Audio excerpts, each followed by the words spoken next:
오늘 하나님 말씀은 고린도전서 11장의 말씀을 보겠습니다. 11장 23절에서 26절까지 말씀입니다. 제가 23절을 읽겠습니다. 내가 너에게 전한 것은 주께 받은 것이니 곧 주 예수께서 잡히시던 밤에 떡을 가지사 축사하시고 떼어 이르시되 이것은 너희를 위하는 내 몸이니 이것을 행하여 나를 기념하라 하시고 19회 또한 그와 같이 잔을 가지시고 이르시되 이 잔은 내 피로 세운 새 언약이니 이것을 행하여 마실 때마다 나를 기념하라 하셨으니 너희가 이 떡을 먹으며 이 잔을 마실 때마다 주의 죽으심을 그가 오실 때까지 전하는 것이니라. 아멘. 교회 그 영광스러운 공동체, 오늘 세 번째 말씀을 나누려고 합니다. 교회는 세상 사람들이 함부로 평가하고 함부로 판단하는 그런 공동체가 아닙니다. 교회는 세상에 감히 근접할 수 없는 영광스러운 공동체입니다. 오늘 그 영광스러운 공동체에 함께 오셔서 예배하시는 여러분들을 축복합니다. 예배분들에게 잘 오셨습니다. 그렇게 잘 오셨습니다. 예. 교회가 왜 영광스러운 공동체인가? 교회가 영광스러운 공동체의 이유는 제가 첫 시간에는 그렇게 말했습니다. 교회가 그리스도의 몸이기 때문입니다. 그랬습니다. 여러분 잊으면 안 됩니다. 한번 따라 합시다. 교회는 그리스도의 몸입니다. 예. 교회가 그리스도의 몸이 될 때에, 몸으로 세워질 때에 그 교회는 영광스러운 교회가 됩니다. 교회가 그리스도의 몸을 이탈할 때에는 교회의 영광은 찾아볼 수 없습니다. 머리 대신 그리스도에게 지체에 된 우리가 전적으로 순종하며 하나됨을 이룰 때에 그건 교회가 그리스도의 머리이심을 인정하는 삶이거든요. 그럴 때에 교회는 영광스러워집니다. 여러분 한 사람 한 사람이 교회거든요. 여러분이 영광스러운 존재가 되기 위해서는 그리스도 앞에 순종하는 매일매일의 삶을 살아낼 때에 여러분 교회가 영광스러워지는 겁니다. 그게 건강한 교회가 됩니다. 교회가 영광스러운 이유는 그리스도의 몸이기 때문입니다. 두 번째, 교회가 영광스러운 이유가 있습니다. 교회가 영광스러운 두 번째 이유는 교회는 하나님의 말씀을 품고 있기 때문입니다. 한번 따라해 볼까? 교회는 하나님의 말씀을 품고 있습니다. 그래서 교회가 영광스러운 겁니다. 왜냐하면 태초에 말씀이 계시니라, 이 말씀이 하나님과 함께 하셨으니 이 말씀이 곧 하나님이라. 그 말씀이 태초에 계신 하나님이시고 그 하나님이 우리 가운데 거하신다, 함께 하십니다.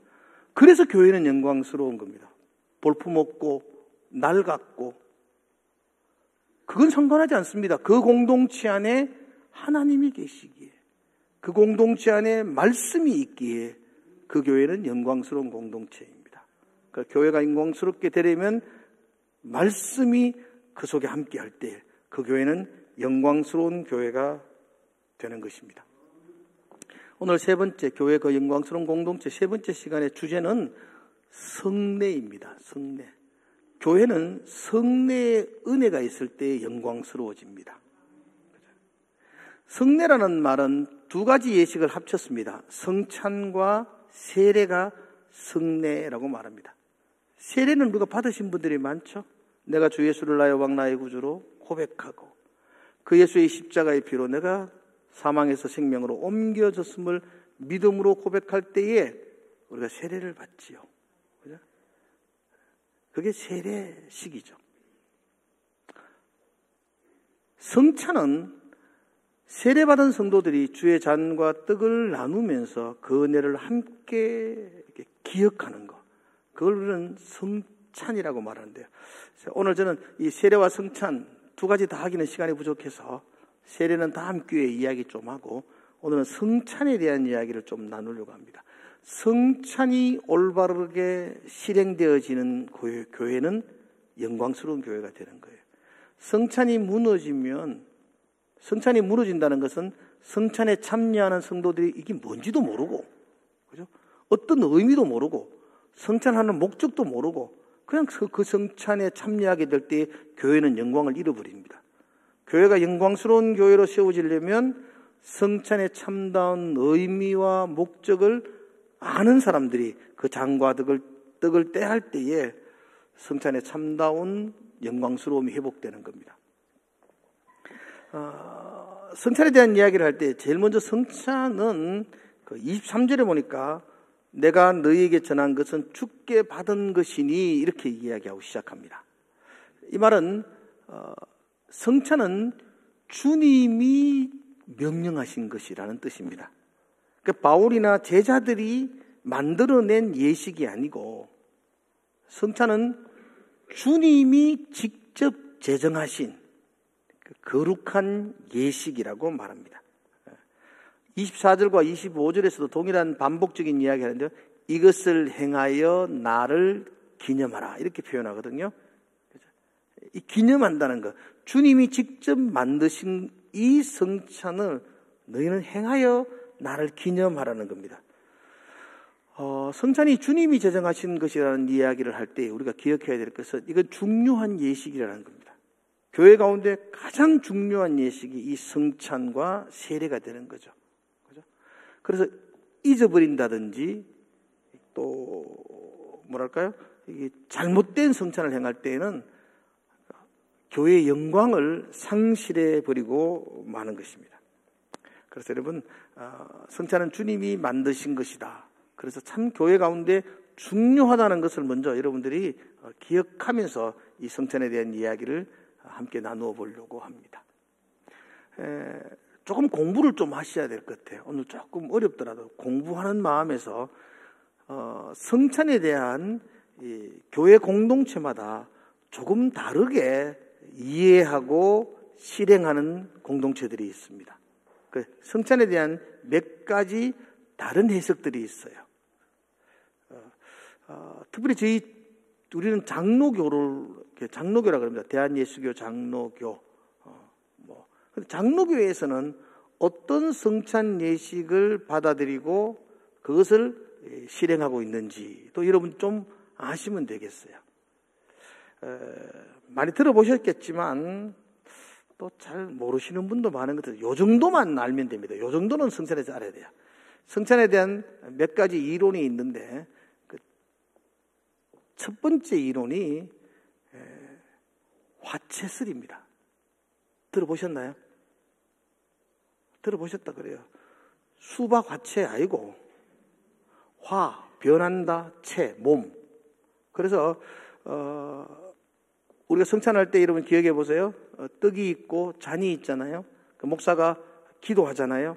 기도할 순간에 이 떡이 예수의 몸으로 몸체로 예수의 몸으로 변한다는 겁니다.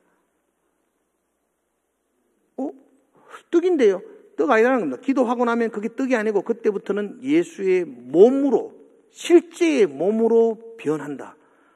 그걸 화채설이라고 말해요. 두 번째 주장하는 것은 잘 안 들어보셨겠지만 공제설이라고 말해요. 공제설은 이 떡이 주의 몸으로 변하는 건 아니야. 그러나 실제로 변하는 건 아니지만 이 떡 안에 유명한 말입니다. 떡 안에 떡 가운데의 떡 위에 주님 몸이 임재한다 이런 뜻입니다. 공제. 그러니까 여러분 이건 이제 솜인데 이거 수건인데 물을 적시면은 물이 쫙 스며들잖아요. 이 안에.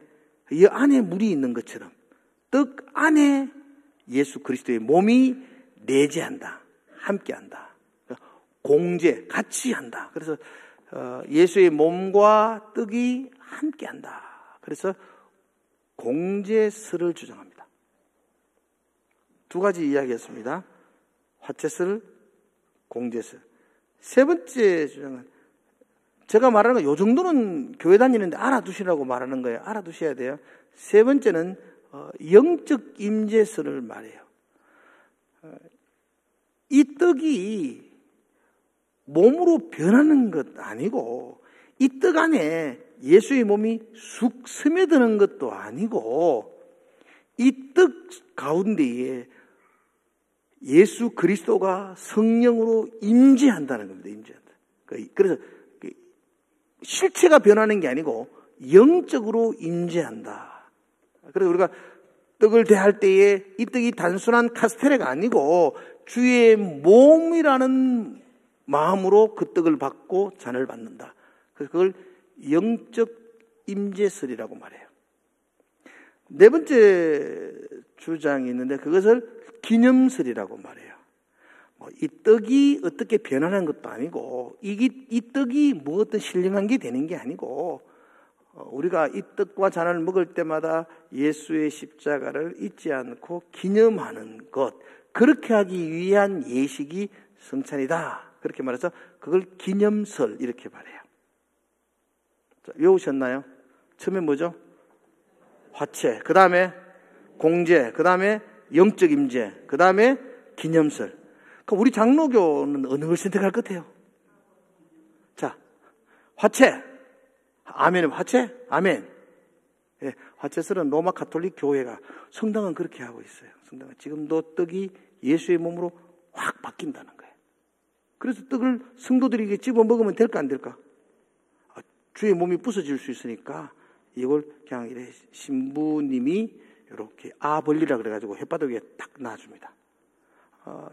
요즘은 안 그런다는데 옛날에는 잔은 포도주는 돌리지도 않았습니다. 왜냐하면 포도주 돌리다가 쏟아지면 예수의 피가 땅에 쏟아지면 안 되기 때문에 포도주는 신부님만 드시고 그냥 먹은 걸로 해라 이렇게 했어요.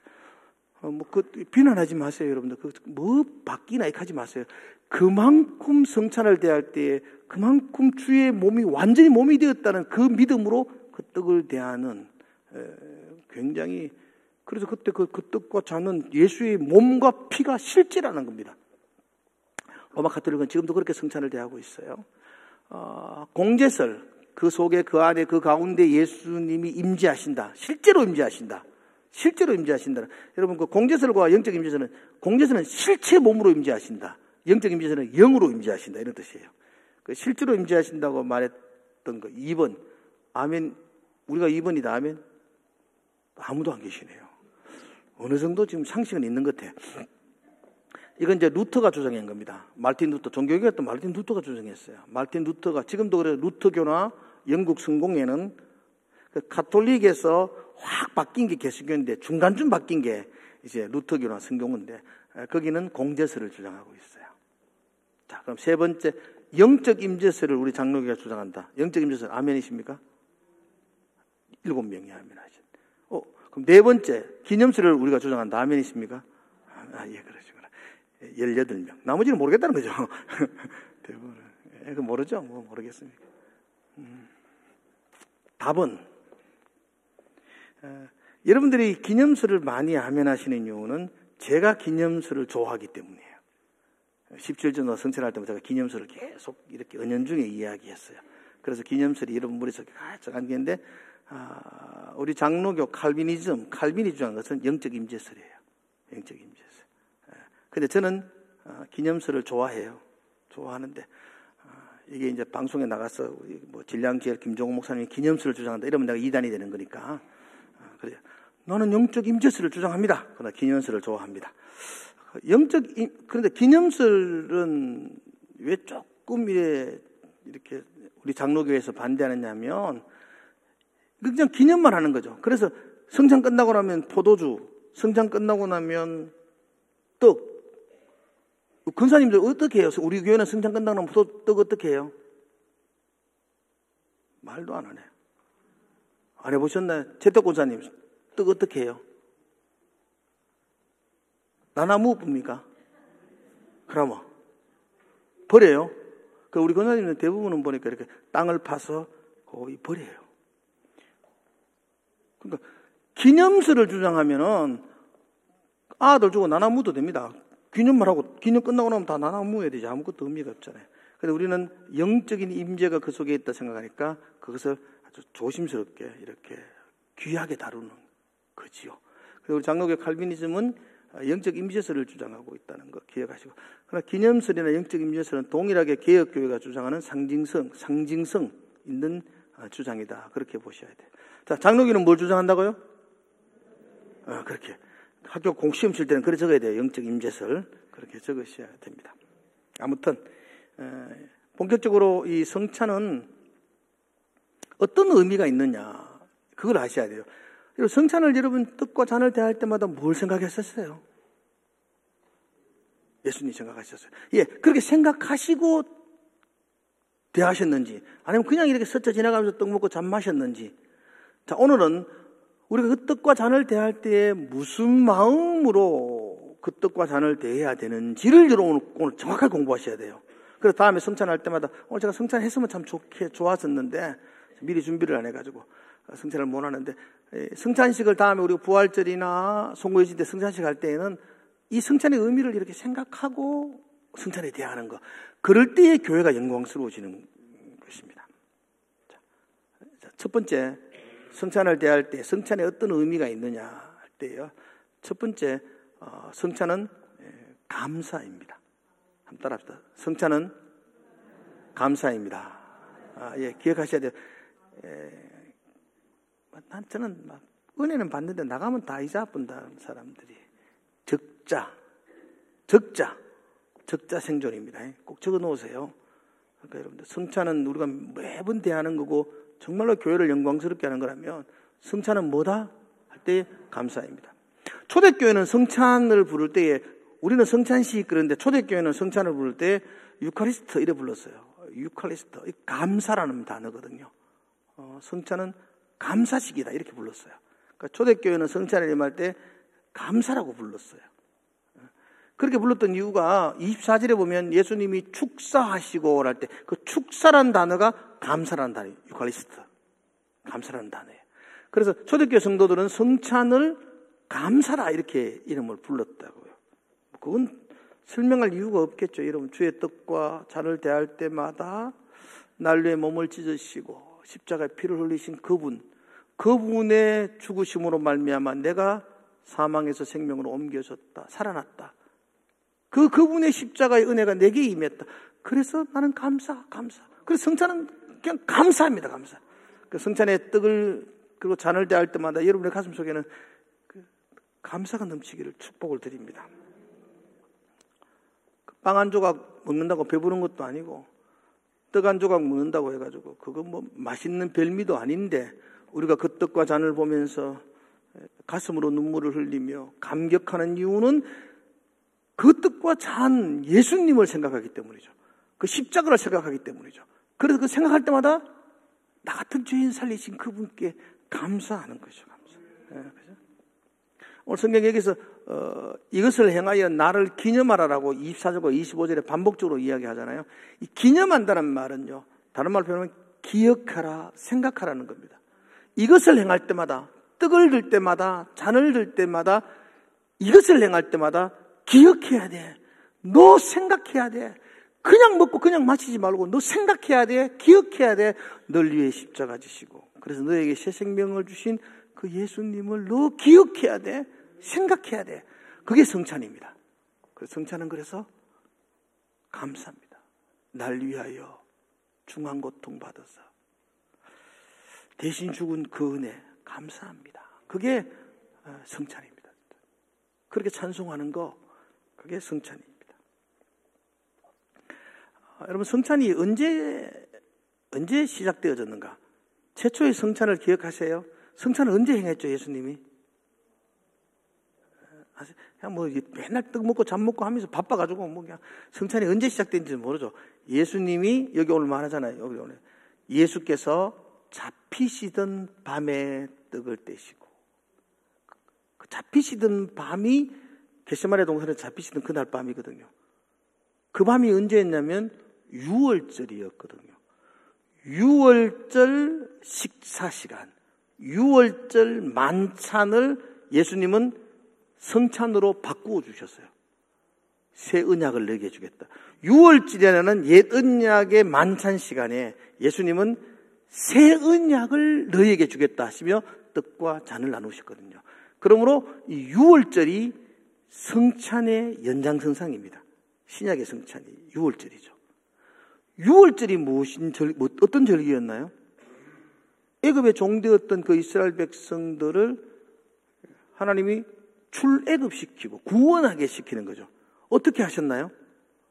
어린 양의 피를 문설주와 임방에 바르고 모든 처음 난 것들을 죽이시는 그 재앙 가운데에서 바로의 아들의 죽음에서부터 소나 양의 가축에 처음 난 것까지 그러니까 모두가 죽어야 되는데 예수님은 하나님은 어린 양의 피를 그 문설주와 임방에 바른 그 집은 그 죽음을 뛰어넘었어요.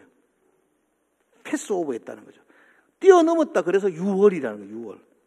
내가 죽어야 하는데 어린 양의 피를 바름으로 그 피로 인하여 내가 죽음을 면했다는 거예요. 그게 6월절이죠. 성찬은 그 어린 양 대신 예수 그리스도께서 나를 위하여 피를 쏟으심으로 말미암아 마땅히 죄로 죽어야 될 나에게서 죽음이 면해진 것이 면해진 거예요. 그죠? 그러니까 감사죠. 그 성찬을 생각할 때마다 내가 죽어야 되는데 그분이 대신 죽음을 당하심으로 말미암아 내가 살아났다는 걸 기억하는 거죠.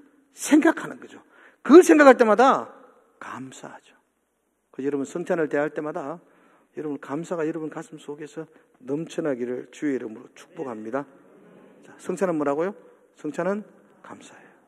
그 초대교회는 그렇게 불렀어요. 성찬을 유카리스트, 감사다 이렇게 불렀어요. 두 번째 성찬은 연합입니다. 연합.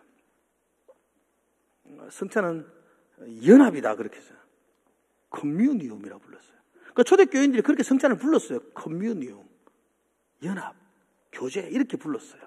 성찬을. 그래서 우리는 떡을 대할 때에 그 주의 몸으로 생각하죠.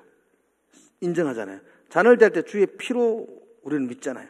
그래서 그 떡과 잔을 먹고 마신다는 것은 예수 그리스도가 내 안에 임재한다는 거죠. 내가 주님과 예수님과 내가 먹고 마심으로 연합한다. 하나가 된다는 거예요. 하나가 된다. 그러므로 성찬은 먼저 예수님과 내가 하나가 되는 것이고 그리고 내 옆에 같이 있는 분들과 하나가 되는 거죠. 머리 대신 그리스도에게 우리가 지체가 되니까 성찬을 통해서 우리가 지체입니다. 머리 대신 그리스도 안에 있는 지체입니다. 우리는 남이 아닙니다. 우리는 하나입니다. 연합한 존재입니다를 날마다 기억하는 것, 잊지 않는 것. 그게 성찬입니다. 요즘 우리 권사님들이 성찬식 아침날 와가지고 그 전날 잔도 준비하고 떡도 이렇게 다 잘라놓잖아요. 한 사람 한 개 먹을 수 좋도록 다 잘라놓지만 원래 초대교회는 그렇게 하지 않았잖아요. 큰 떡덩이를 함께 뜯어 먹었어요. 그 잔도 큰 포도주 잔 큰 잔에 내 좀 마시고 옆에 마시고 이렇게 나누어 먹었어요. 이렇게. 네? 이 떡이 예수의 몸이라니까 같이 뜯어 먹으면서 같이 하나가 되는 거예요. 연합 하나. 그 성찬은 그래서 연합, 커뮤니움, 하나됨. 이게 성찬의 근본적인 의미였어요. 여러분, 하나됨은 기쁜가요? 슬픈가요? 하나됨은 기쁘죠. 그죠? 그래서 성찬은 기뻐하는 거예요. 그 성찬식 날은 기쁜 날이에요. 하나됨의 날이기 때문에 기쁨의 시간이에요. 물론 성찬은 감사의 날이죠. 날 위해 죽으신 그분의 십자가 생각하고 감사로 시작하지만 그 감사로 시작했던 그 성찬이 주님과 하나가 되었다는 기쁨. 그죠? 우리가 하나가 되었다는 기쁨. 그 기쁨으로 할렐루야 찬송을 부르는 게 그게 성찬이라는 것입니다. 그죠? 본래 성찬의 본질은 식탁의 교제입니다. 6월절 식탁에서 성찬이 시작되어지고요. 그죠?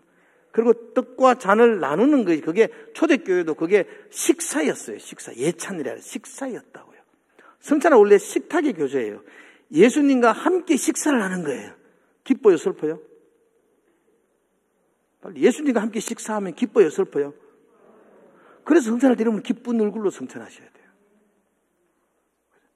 그래서 성찬은요, 울다가 웃는 거예요. 어디 털난다 그러잖아요. 성찬은 그런 거예요. 내가 십자가 생각하면서 눈물 났지만 주님과 하나가 되었다는 그 기쁨으로 할렐루야 찬송하는 거죠. 울다가 웃는 거. 감사의 눈물로 시작했던 성찬은 기쁨의 찬송으로 이어지는 거예요. 특별히 그 성찬은 하늘나라 천국에서의 혼인잔치, 우리는 천국에서 잔치를 벌이거든요. 천국에서 혼인잔치의 모형과 같아요. 그 성찬은 사실 참 기쁜 날이에요. 내가 주님과 하나가 되었고 주님의 자녀가 되었고 내가 주의 십자가로 말미암아 새 삶을 얻었고 내가 구원함을 받았다는 것을 너무너무 감사하며 감격하는 날이 바로 이 성찬입니다. 저는 가만히 생각해 보면 저 역시도 성찬을 매년 몇 번씩 집례를 하잖아요. 집례를 하면서 너무 엄숙하게만 집례했던 것 같아요. 성찬, 우리 한국교회는 성찬을 십자가의 감격과 그 슬픔에만 집중했지 연합에 대한 기쁨에서는 좀 소홀했던 것 같아요. 저도 늘 성찬 집례하면 늘 울어도 눈물로는 못 갚을 줄 알아. 몸 밖에 드릴 것 없어. 그죠? 그가 찔리면 우리의 허물이요. 그런 것 암송하면서 사람들을 괜히 엄숙하고 막 눈물 찔끔 흘리도록 그렇게 유도했던 건데, 본래는 그게 시작이지만 본래의 성찬은 식탁의 교제로 주님과 함께 연합했다는 교제의 기쁨으로 넘어가는 거죠. 그래서 만날 때마다 떡을 떼며 기뻐하는 것, 그게 초대교회의 예배였다고요. 그래서 다음에 성탄식 할 때마다 떡 먹을 때, 잠 먹을 때, 이렇게 울다가 웃는 이런 마음으로 성찬에 대하십시오. 성찬은 그런 거예요. 성찬은 그 감사와 기쁨 함께 동참하는 것이 바로 이 성찬입니다. 이제 세 번째, 성찬은 충성입니다. 충성. 세크라멘터라고 그렇게 불렀어요. 성찬을. 봐요, 여러분들 그 성찬이 처음에는 뭐라 그랬죠? 성찬은 감사라 그랬죠. 감사. 그리고 두 번째는요, 연합에서 기쁨. 이 감사와 기쁨을 진정으로 깨닫는 성도라면 충성을 결단하게 됩니다. 성찬에서. 그렇죠. 이 충성이라는 말은 로마의 군인들이 황제에게 다짐하는 게 충성이라 그러거든요. 근데 초대교회 3, 4세기 초대교회 교부들이 이 로마의 군인들이 로마 황제에게 다짐했던 그 충성을 성찬에 끌고 와서 나의 왕 대신 그분 예수 그리스도 앞에 우리도 충성을 다하자. 군인들이 황제에게 하는 충성보다 우리가 주님 앞에 더 충성을 다하자. 왜냐하면 그분이 나에게 베푸르신 은혜가 너무 감사하고, 그죠? 나를 하나 되게 하신 연합한 것이 너무 감사할 때에 성찬의 은혜를 진정으로 깨닫는 자는 충성하게 된다는 거죠. 그래서 성찬을 세크라멘토, 충성 이렇게 불렀어요. 자, 따라서 성찬은 충성입니다. 그렇죠. 은혜 받은 사람들은 충성하지 않을 수가 없겠죠. 이걸 가리켜서 신앙의 반응이라고 말합니다. 감사를 알고, 그죠? 하나님의 기쁨을 아는 성도는 충성으로 반응하게 된다는 것입니다. 그 성찬의 진정한 의미를 감사와 연합, 기쁨을 알 때에 우리가 나타나는 자연스러운 반응이 충성입니다. 여러분, 성찬은 예수님이 죽어서 내가 살아난 것입니다. 내 힘으로 살아날 수 있는 방법이 없어서, 근데 예수님이 죽으심으로 내가 살아났습니다. 예수님의 유월절 어린 양이 되셔서 더러운 나의 임방과 문설주의 뿌림으로, 핏뿌림으로 나에게 생명을 주셨어요. 예수가 죽어 내가 살았다면 이제는 내가 죽어 예수의 영광을 드러내는 것, 이게 충성입니다. 예수가 죽어 내가 살았다는 것을 인정하는 성도라면 이제는 내가 죽어 예수의 영광이 드러나는 삶을 내가 살겠습니다. 이 다짐이 충성입니다. 한번 따라 합시다. 내가 죽어 예수의 영광을 나타내겠습니다. 아멘이세요? 이게 성찬입니다. 이런 신앙의 반응이 있을 때 그걸 성찬입니다. 성찬의 은혜와 기쁨을 아는 성도라면 이렇게 반응하지 않을 수가 없습니다. 그리고 내가 주님께 드려야 될 충성은 나의 모든 삶의 영역이 다 포함되어집니다. 그런데 그 모든 삶의 영역 가운데에서도 가장 중요한 영역 한 가지가 오늘 본문에 기록되어져 있습니다. 26절 한번 볼까요? 같이 한번 읽읍시다. 시작. 너희가 이 떡을 먹으며 이 잔을 마실 때마다 주의 죽으심을 그가 오실 때까지 전하는 것입니다. 이 성찬을 대할 때마다 그분이 나를 위해 죽으셨다는 이 놀라운 복음을 예수님 다시 오실 때까지 전하는 것, 이걸 충성이라고 말합니다. 예수의 피 묻은 십자가의 복음을 주님 오실 때까지 전하는 것, 이게 우리가 충성해야 될 영역입니다. 충성해야 돼. 예수 믿는다는 것, 신앙생활 한다는 것은 내가 예수 믿고 교회 와가지고 예배드리고 돌아가고 또 살고 또 예수 믿고 이걸 말하는 게 아닙니다.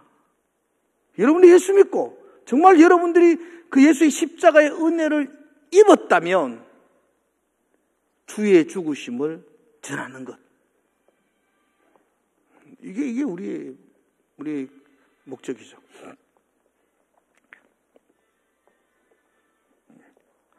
그래서 우리가 충성해야 될 영역, 충성해야 될 부분, 그게 복음을 전하는 것. 그렇습니다. 부담이죠. 온데이 한다 그러면 다 부담스러워하죠. 10월 27일 다음 주일이죠.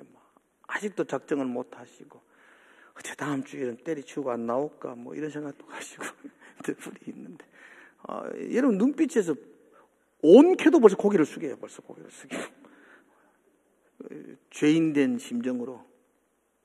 그렇게 보는데, 그렇게 하지 마세요. 여러분들이 부담스러운데, 부담스러운 설교를 하는 나는 얼마나 부담스럽겠어. 나를 좀 이해해 주소. 나를 좀. 교인들이 부담스러워 듣기 싫어하는 이야기를 계속 해야만 되는 이 목회자의 마음도 이해하시고. 그러나 부담스럽지만 말하지 않을 수 없는 이유, 그건 사명이기 때문이죠. 그게 사명이죠. 주의 죽으심을 전하는 것, 이게 충성이기 때문입니다. 충성하는 성도 되기를 축복합니다. 그렇죠? 한 주간 우리가 새벽 기도할 때에 그냥 와서 기도하는 게 그게 충성이에요. 충성. 그게 충성이에요. 구경꾼으로 있는 게 아니고 같이 하는 거예요. 같이. 되든 안 되든 결과는 하나님께 맡기고 우리가 하는 것만 하면 되죠. 우리가 기도하고 하나님께 은혜를 구하고 그 영혼들에게 하나님께서 자비를 부어주시기를 소망하며 기도하는 거. 그죠? 한 주간은 그렇게 기도하면서 하나님 앞에 나아가는 거죠. 그게 충성이고, 그게 충성하는 그게 성찬이라고 말합니다. 자, 성찬은 교회를 영광스럽게 하는 것입니다. 영광스럽게 하는 것. 이게 무너지면 교회는 영광스럽지 않는 겁니다. 그래서 성찬은 무엇이냐? 그 의미가 참 중요하죠. 성찬은 첫 번째 뭐라고요? 감사입니다. 두 번째 성찬은요? 연합입니다. 세 번째 성찬은요? 충성입니다. 충성. 그렇게 감사와 하나됨의 기쁨을 가진 성도는 충성으로 반응할 수밖에 없습니다. 떡을 대할 때마다 우리는 그 마음을 가지고 떡과 잔을 대하는 것입니다. 중세기 4세기죠. 4세기 때에 기독교의 성자로 불린 어거스틴은 이렇게 말했습니다. 하나님이 교회에 은혜를 부어주시는 통로가 있다 그랬어요. 그걸 두 가지로 말했어요. 하나님이 교회 가운데 은혜의 통로가 본질적으로 두 가지가 있다. 하나는 하나님은 들리는 말씀을 통해서 교회 가운데 은혜를 부어주신다 그랬어요. 들리는 말씀이 뭐죠? 들리는 말씀이 뭐예요? 설교예요, 설교. 자꾸 지난주에 그렇게 이야기했는데도. 들리는 말씀. 여러분 귀에 들리십니까? 들려야 됩니다. 안 들리십니까? 귀를 청소하셔야 됩니다. 들리는 말씀, 이게 은혜가 부어지는 통로입니다. 들리는 말씀. 들리는 말씀은 설교로 여러분 은혜를 입어야 됩니다. 또 하나 더 보이는 말씀이 있습니다. 그 보이는 말씀이 성찬입니다. 성찬은 내가 떡과 잔을 직접 보고 먹고 마심으로 체험하고, 이게 보이는 말씀입니다. 그 보이는 말씀을 통해서 십자가의 구속의 은혜와 예수 그리스도와 하나됨의 기쁨과 내가 그분을 위해서 어떻게 살아야 될지에 대한 충성이 고백되어지는, 그래서 그 성찬이 은혜의 통로입니다. 그래서 어거스틴은 그렇게 말합니다. 교회는 들리는 말씀이 올바르게 선포되어지고 보이는 말씀인 성찬이 바르게 실행되어질 때에 영광스러운 공동체가 된다 그랬습니다. 그죠?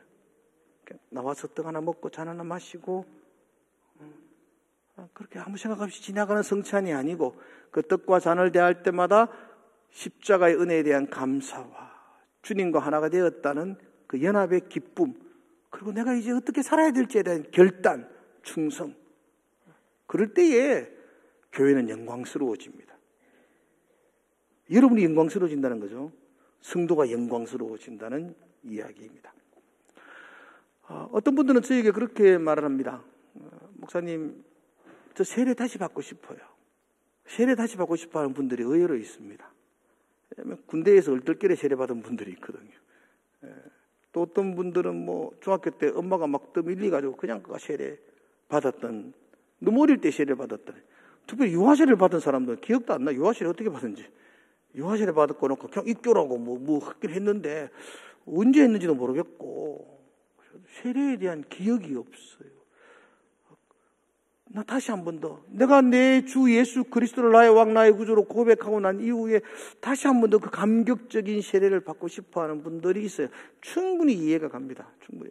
특히 저희 교회 세례식 이렇게 하고 나면은 꼭 몇몇 분들이 나도 한번 다음에 하고 싶어요, 그렇게 이야기하는데, 뭐 저는 최대한 세례 받는 자들에게 기억하게 하기 위해서, 잊혀지도록 않기 위해서 제가 그냥 간증도 시키고요, 그죠? 꽃다발도 준비하고 막 대대적으로 환영도 하고, 특별히 세례할 때 세례 받는 사람은 앞으로 다 불러 모아고 여기 무릎을 꿇도록 하고, 제가 세례식을 할 때는요, 제가 장갑을 치고 하거든요. 물을 듬뿍 묻지가 확 뿜습니다.